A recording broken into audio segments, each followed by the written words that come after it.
70,000 టీఎంసీల నీళ్లున్న దేశంలో చెన్నై సిటీ ఒక బకెట్ నీళ్ల కోసం పరితపించచ్చునా? అక్కడ ఒక సినిమా డైరెక్టర్ తన్నీరు తన్నీరు అని సినిమా తీయవచ్చునా? ఈ దుస్థితి నుంచి విముక్తి లేదా అని చెప్పినాం. నల్గొండ జిల్లాలో ఫ్లోరైడ్తో వంగిపోయి 2 లక్షల మంది బిడ్డలు నడుములు వంగిపోతే పట్టించుకున్న నాతులు లేడు. ఇదే ఎన్డీఏ ప్రభుత్వ అధినేత ఆనాడు వాజ్పేయి గారు ఉంటే ప్రధానమంత్రిగా వారి టేబుల్ మీద తీసుకుపోయి పండేశారు. ఆ ఫోటోలన్నీ ఉన్నాయి, ఇప్పుడు వీడియోలు కూడా ఉన్నాయి. చివరికి తెలంగాణ రాష్ట్రం వచ్చి సన్రాడదాకా కూడా దిక్కు లేకుండా పోయింది దేశంలో. అవి కూడా చెప్పినాం, ఇట్లా జరిగినాయండి, ఇట్లా జరుగుతున్నాయి, మంచిది కాదు దేశానికి. ఇంత తీవ్రమైన సంక్షోభం, లక్షల మంది ప్రజల బతుకులు పోతుంటే కూడా పట్టించుకోనట్టు ఉంటే అది అర్థం పర్థం లేకుండా ఉండదని కూడా చెప్పినాం. నీతి ఆయోగ్లో ప్రతి సమావేశంలో చెప్పినాను నేను, ఈచ్ అండ్ ఎవ్రీ మీటింగ్. ఆ రోజు నేను 28-30 నిమిషాలు మాట్లాడిన రోజైతే please record my statement, I would like to be on record అని కూడా చెప్పాను. నీతి ఆయోగ్ మినిట్స్లో రాయండి నా మాటలని కూడా చెప్పాను. అందరూ మొత్తం యావత్ దేశంలో ముఖ్యమంత్రుల సాక్షిగా, చీఫ్ సెక్రటరీల సాక్షిగా చెప్పిన నేను, మొత్తం కేంద్ర ప్రభుత్వం ముందు, ప్రధానమంత్రి ముందు. ఇప్పుడున్న ఆయన అప్పుడు హోమ్ మినిస్టర్గా ఉండి రాజ్నాథ్ సింగ్ గారు లంచ్ టైంలో నా పక్కకు వచ్చి బడా గజబ్ కా బోలే భయ్, ఆప్ గజబ్ కా బాత్ కరే అని చెప్పారు. శుష్క ప్రియాలు శూన్యహస్తాలు.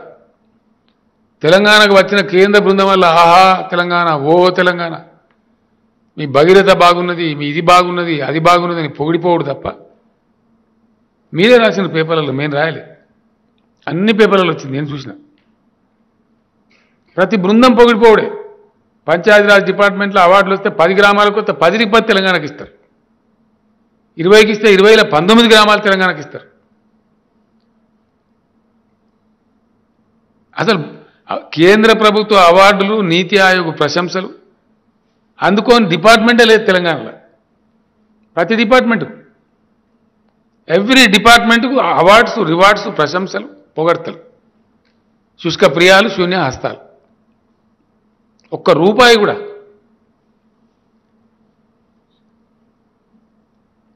ఇంకా ఉల్టా ఇక్కడ స్థానికంగా ఉండేటోళ్ళు అయితే వాళ్ళకి ఏం తెలుస్తుందో పాపం గరీబ్ వాళ్ళు, వారికి ఎవడు చెప్తాడో మీరు కూడా ఆశ్చర్యపోతారు నేను చెప్తే.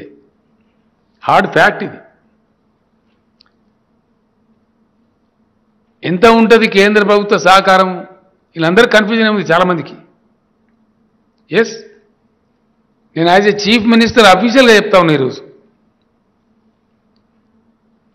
గత ఆర్థిక సంవత్సరంలో తెలంగాణ రాష్ట్ర ప్రభుత్వం సమకూర్చుకొని ఖర్చు పెట్టిన నిధులు 1,90,000 కోట్ల రూపాయలు సుమారుగా.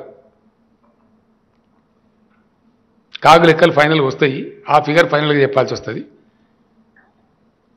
దానిలో 1,000-1,800 కోట్లు అటు ఇటు అయితే ఎక్కువ కావచ్చు, తక్కువ కావచ్చు.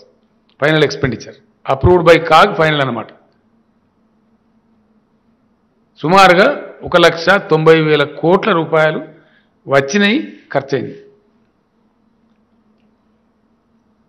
కేంద్రం నుంచి ఏం వస్తాయి అంటే ఏమి రావు. సెంట్రల్లీ స్పాన్సర్డ్ స్కీమ్స్ అని ఉంటాయి కొన్ని. ఆరోగ్య శాఖ, విద్యాశాఖ, ఈ ఉపాధి హామీ, ఇట్లాంటి వాటిలో కొన్ని ఉంటాయి.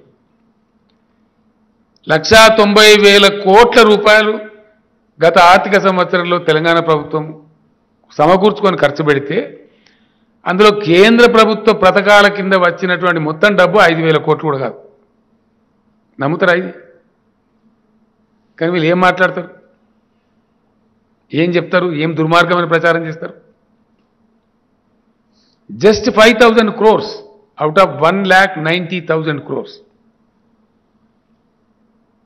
ఇదేనా నీతి ఆయోగ్? ఇది సమాఖ్య స్ఫూర్తి?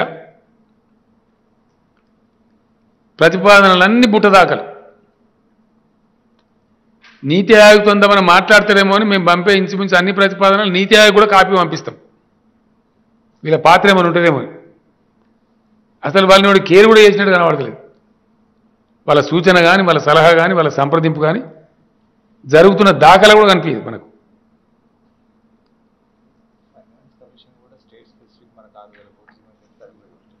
ఇంకోటి,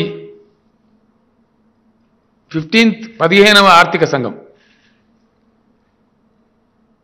అంటే రాజ్యాంగ సంస్థల ఎడల ఈ నీతి ఆయోగ్కు కానీ ఇప్పుడున్న ప్రధానమంత్రి గారికి కానీ కేంద్ర ప్రభుత్వానికి కానీ ఉన్న దృక్పథం ఏంది? ఒక 6,000 కోట్ల రూపాయలు గ్రాంట్ ఇవ్వమని చెప్పి స్పెసిఫిక్గా finance commission of India recommend చేసింది గవర్నమెంట్ ఆఫ్ ఇండియాకు. 6,000 కోట్లు ఇవ్వమంటే 6 పైసలు కూడా ఇవ్వలేదు. ఇంకా మనకు రావాల్సిన బకాయిలు పెండింగ్ పెడతారు. జీఎస్టీ, ఐజీఎస్టీ, ఇవాళ కూడా 3,200 రూపాయలు బకాయిలు ఉన్నది కేంద్ర ప్రభుత్వం.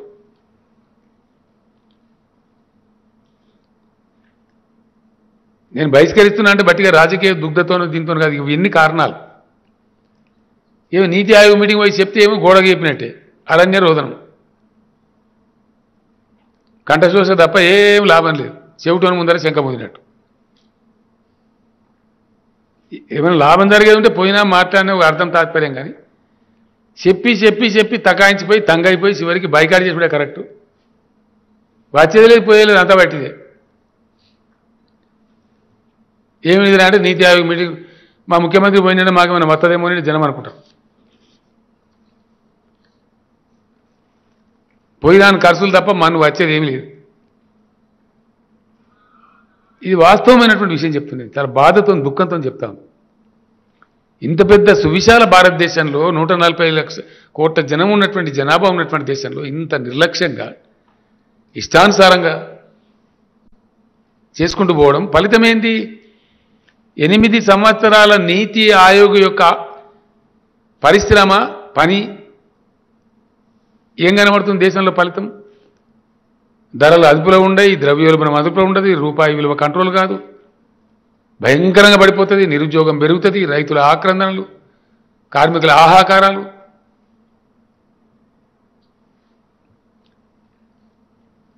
దేశానికి ఆర్మీ ఉంటుందండి, చాలా ప్రధానమైనటువంటి అంగం. ఒక్క మాట నన్ను చర్చించినారంటే నీతి ఆయోగ్లో దాని పాలసీ మార్చినాడు. ఒక మాట ప్రధానమంత్రి గారు దేశంలో ఒక ముఖ్యమంత్రినో నీతి ఆయోగ్ను మీటింగ్ పిలిచి మరి ఇట్లా అనుకుంటున్నామండి, ఆర్మీ సర్వీస్ రూల్స్ మారుస్తున్నాం. ఆ చర్చ ఉన్నదా? అసలు పెడతారా చర్చ? ఉన్న ప్లానింగ్ కమిషన్ ఊడగొట్టి నీతి ఆయోగ్ తెస్తే ఏదైనా ఒక ఇంపార్టెంట్ పాలసీ మీద డిస్కషన్ ఉందా నీతి ఆయోగ్లో? ఇది సమాఖ్య స్ఫూర్తా? ఇది కోఆపరేటివ్ ఫెడరలిజమా? లేకపోతే ఇంపీరియల్ డిక్టేటరిజమా? దీన్ని ఏమనుకోవాలి?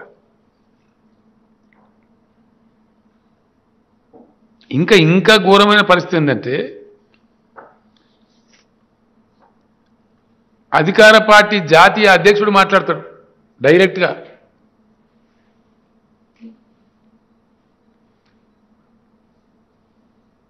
మొత్తం భారతదేశంలో అతి త్వరలోనే ఏకస్వామ్య పార్టీ ఉంటుంది, ఒకటే ఒక పార్టీ ఉంటుంది, కడమని మింగేస్తాం ఓపెన్గా. ఇదేనా కోఆపరేటివ్ ఫెడరలిజం? ఇదేనా టీమిండియా?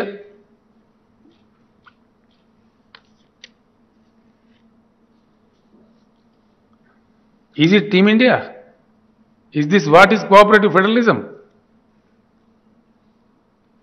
చాలా దుఃఖంతో చెప్తున్నాను నేను ఈ మాట. ఇది దేశ భవిష్యత్తుకు మంచిది కాదు. ఏదో నడవచ్చు 4 రోజులు, పెద్ద ఇష్యూవా? నాకు అర్థం కాదు. టెంపరీ ఫేజ్ కదా. చాలా పెద్ద పెద్ద వాళ్ళు అందరూ హిరణ్యకశిపులు అంటే కూడా నేనే దేవుని అంటూ లేదు, నన్నే మొక్కే ఉంటాను. పొట్టు అయిండు. ఏమైంది చివరి ఫలితం? ఏమైంది?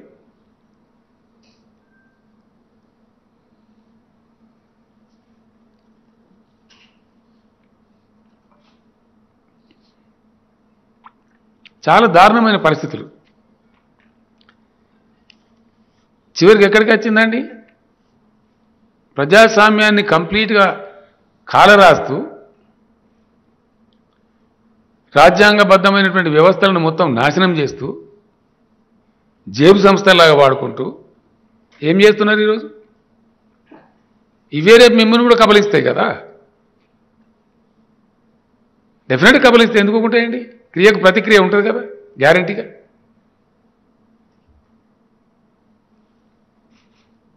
ఏం జరుగుతుంది? కేంద్ర ప్రభుత్వం నుండే పెద్దలు కేంద్రాన్ని పాలించేటోళ్ళు ఏం మాట్లాడతారండి? ఏకనాథ్ షిండేలను సృష్టిస్తారా?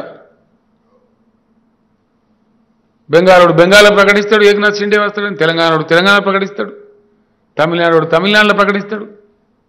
ఇవన్నీ ఎవరి ప్రోత్సాహంతో జరుగుతున్నాయండి? ఏం తమాషగా ఉందా? ఇంత అహంకారమా? ఎందుకు ఈ అహంకారం నాకు అర్థం కాదు. దీన్నే సమాఖ్య స్ఫూర్తి అంటారా? ఇదేనా కోఆపరేటివ్ ఫెడరలిజం అంటే? Let the country think, let the people decide. ప్రజలు ఆలోచించాలి. ఇంత నిర్లక్ష్య వైఖరింది ప్రజలంటే, ప్రజా సంఘాలంటే. రైతులు 13 నెలల పాటు ఉద్యమం చేసినారు. మాదే తప్పు అని క్షమాపణ చెప్పి మీరు చట్టాలు విరమించుకున్నారు. వెంటనే పరిష్కారం చూపుతామన్నారు. 2 రోజులు అయిందండి. కథం ఉత్తరప్రదేశ్ ఎలక్షన్లు అయిపోయినాయి. వాడు అటు వీడి ఇటు, అంతేనా?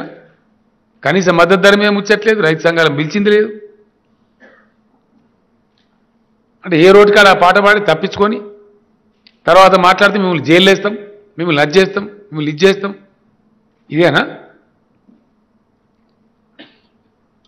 ఇదేనా అవలంబించే విధానం? కొంతమంది రైతు అడ్డం వస్తే వాళ్ళను కార్ల మీద ఎక్కించి కార్లు దొక్కించి చంపేస్తాం. ఇదేం పద్ధతి అండి?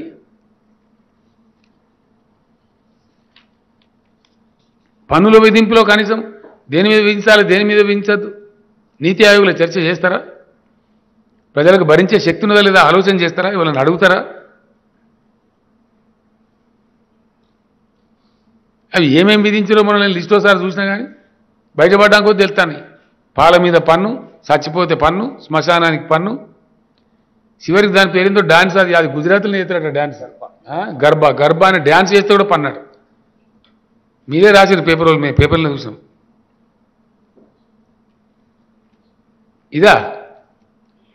ఇది సహకార స్ఫూర్తి అంటారా దీన్ని? ఇదేనా టీమిండియా అంటే? ఈ కారణాల వల్ల నేను బహిష్కరిస్తా ఉన్నా. అట్లీస్ట్ ఈ ప్రొటెస్ట్ రూపంలోనన్నా, ఈ బహిష్కరణ రూపంలోనన్నా మా మనసున్న మాట స్పష్టంగా చెప్తే, దేశంలో మెజార్టీ ప్రజలు ఏమనుకుంటారో చెప్తే, కనీసం ప్రధానమంత్రి ఇప్పటికైనా కానీ తన బుద్ధి మార్చుకుంటాడని, దేశానికి ఉపయోగపడే 4 మంచి పనులు చేస్తారని ఆశించి ఈ నిరసన వ్యక్తం చేస్తా ఉన్నాం. ఇది ఆశామాషి కాదు, తమాషా కాదు.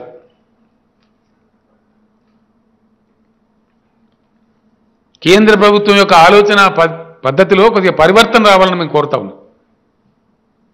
This protest is aimed for that.